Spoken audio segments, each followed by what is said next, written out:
Salam semuanya Bapak Ibu yang luar biasa di BBL. Terima kasih buat para leader semuanya yang sangat luar biasa. Saya ingin bukan melanjutkan ya. Saya saya sudah disampaikan dengan lengkap pelajaran discipleship evangelism ini, yaitu identitas dalam Kristus. Kalau di buku aslinya itu ada dua seri ya, identitas pertama dan kedua. Namun di sini sudah lengkap dan saya hanya sedikit mengulang sedikit karena firman Tuhan senantiasa baru. Jadi tujuan dari pelajaran identitas dalam Kristus, penting kita tahu apa tujuannya. Yang pertama itu, kalau kita tahu identitas kita dalam Kristus, itu akan merombak hubungan kita dengan Tuhan dan merombak hubungan kita dengan sesama. Kita memandang Tuhan dengan cara yang berbeda. Dan yang kedua, tujuan pelajaran ini adalah memampukan kita untuk mengalahkan setiap serangan musuh atau serangan setan. Dan yang ketiga, supaya kita dapat hidup maksimal di dunia ini sebagai orang yang percaya. Karena dunia menantikan saat kita menjadi diri kita sendiri di dalam Kristus. Jadi orang melihat diri kita, orang melihat Yesus di dalam kita. Identitas di dalam Kristus. Banyak dari kita, saya tidak berkata kita lah, banyak orang Kristen seperti saya dulu, saya sudah menjadi anak Tuhan, tidak mengetahui sepenuhnya siapa kita atau siapa saya dalam Kristus.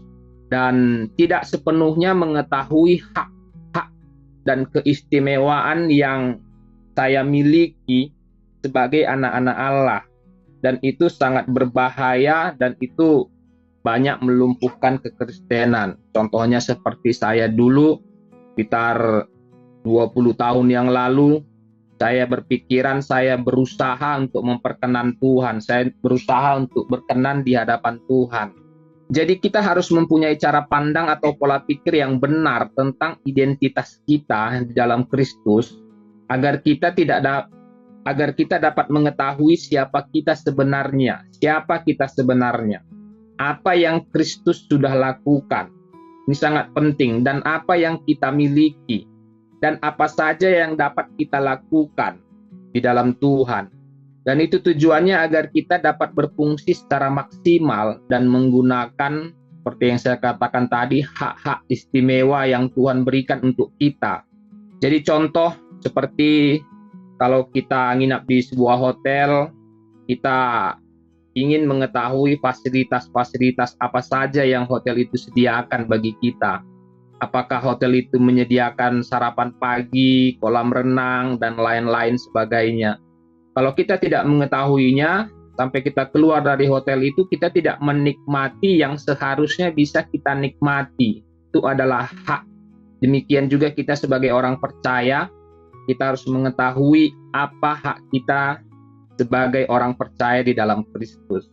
Siapa kita dalam Tuhan? Ayat ini sering diulang-ulang, 2 Korintus 5 ayat 17.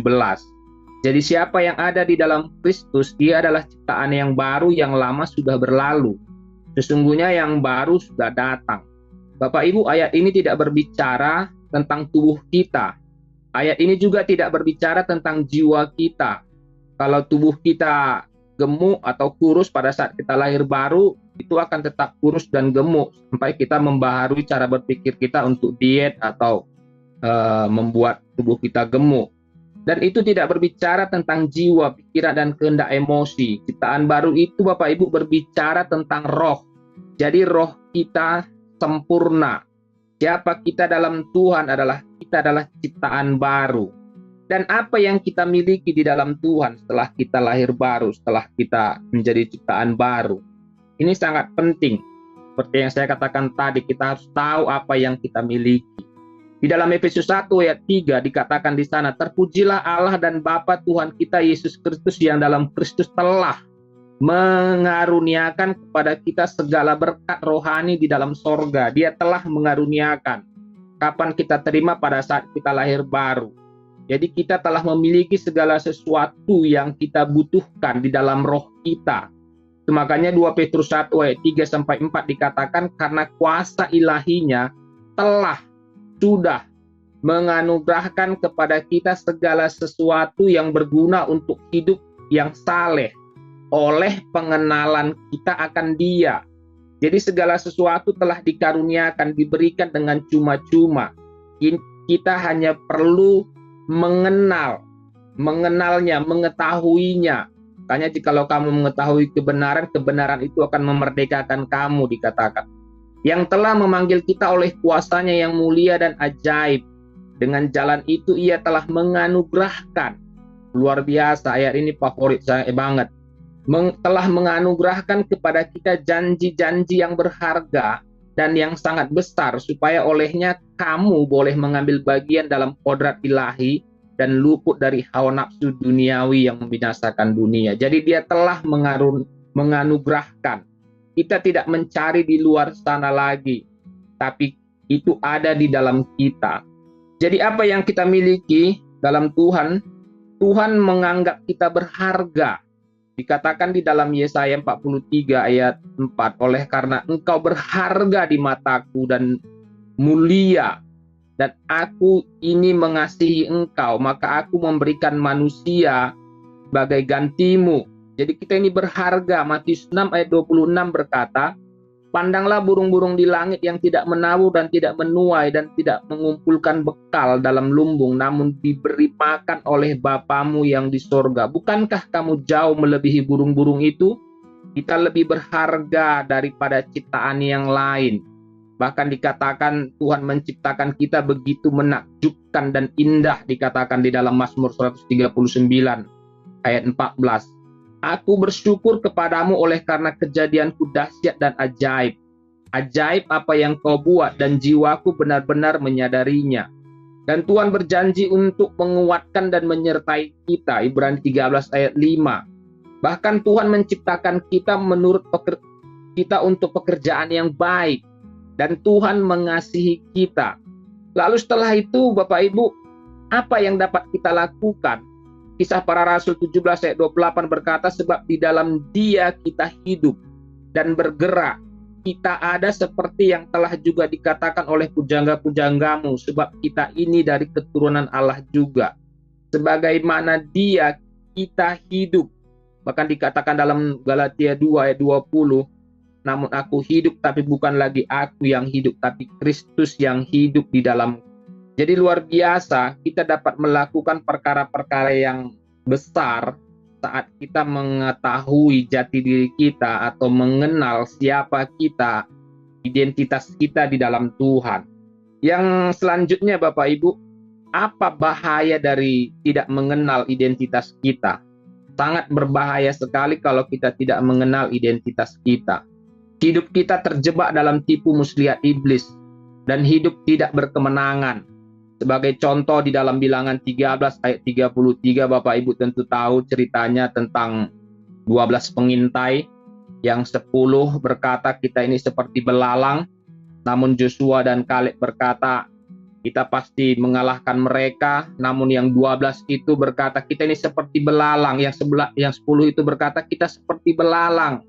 Orang itu seperti raksasa, mereka akan menelan kita. Yang ke-10 ini tidak menyadari perjanjian mereka dengan Tuhan, tidak menyadari siapa mereka di dalam Tuhan.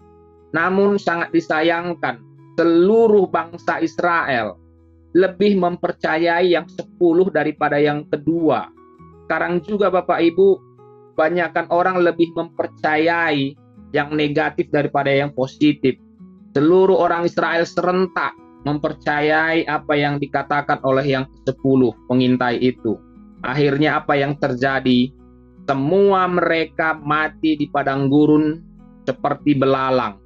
Hanya Joshua dan Kaleb yang masuk ke dalam tanah Kanaan yang berumur 20 tahun ke atas. Yang lainnya semuanya mati. Karena apa? Mereka tidak tahu identitas mereka. Mereka tidak tahu perjanjian yang mereka miliki. Sehingga sebagaimana mereka berpikir, sebagaimana mereka berkata, jadilah sebagaimana itu pada mereka. Mereka mati di padang gurun seperti belalang. Jadi Bapak Ibu, cara Tuhan memandang kita Tuhan memandang kita sebagai ciptaan yang baru, dan kita bukanlah produk dari evolusi, tetapi Tuhan menciptakan kita segambar dan serupa dengan Allah. Kita memiliki hak dan keistimewaan yang tidak dimiliki oleh orang-orang dunia. Hak dan keistimewaan ini bukan hanya hak untuk masuk dalam kerajaan sorga saja, tetapi anak-anak Tuhan juga memiliki kuasa dan otoritas yang luar biasa di dunia ini, bukan nanti di sorga. Jadi, setelah kita tahu Bapak Ibu, identitas kita di dalam Kristus, hidup kita tidak akan sama lagi. Hidup kita akan berkuasa, kita akan mendemonstrasikan kuasa Tuhan, menginpartasikannya kepada orang lain dalam pelayanan kita, seperti yang Bapak Ibu sudah lakukan di BBL ini, hamba-hamba Tuhan yang luar biasa. Namun sangat menyedihkan, yang sangat melumpuhkan orang Kristen sehingga tidak produktif dalam menjalani kehidupan kekristenan adalah yang pertama, ketakutan. Takut pada orang, takut pada apa yang dipikirkan orang tentang kita, takut ditolak orang. Banyak orang Kristen takut pada manusia. Ketakutan itu sangat melumpuhkan, takut apa yang dipikirkan orang tentang kita. Makanya di dalam Yeremia yang terakhir, Yeremia 17 ayat 5-6 berkata, beginilah firman Tuhan, terkutuklah orang yang mengandalkan manusia, yang mengandalkan kekuatannya sendiri, dan yang hatinya menjauh daripada Tuhan. Dia akan seperti semak bulus di padang belantara. Dia tidak akan mengalami datangnya keadaan baik. Ia akan tinggal di tanah angus di padang gurun, di negeri padang asin yang tidak berpenduduk.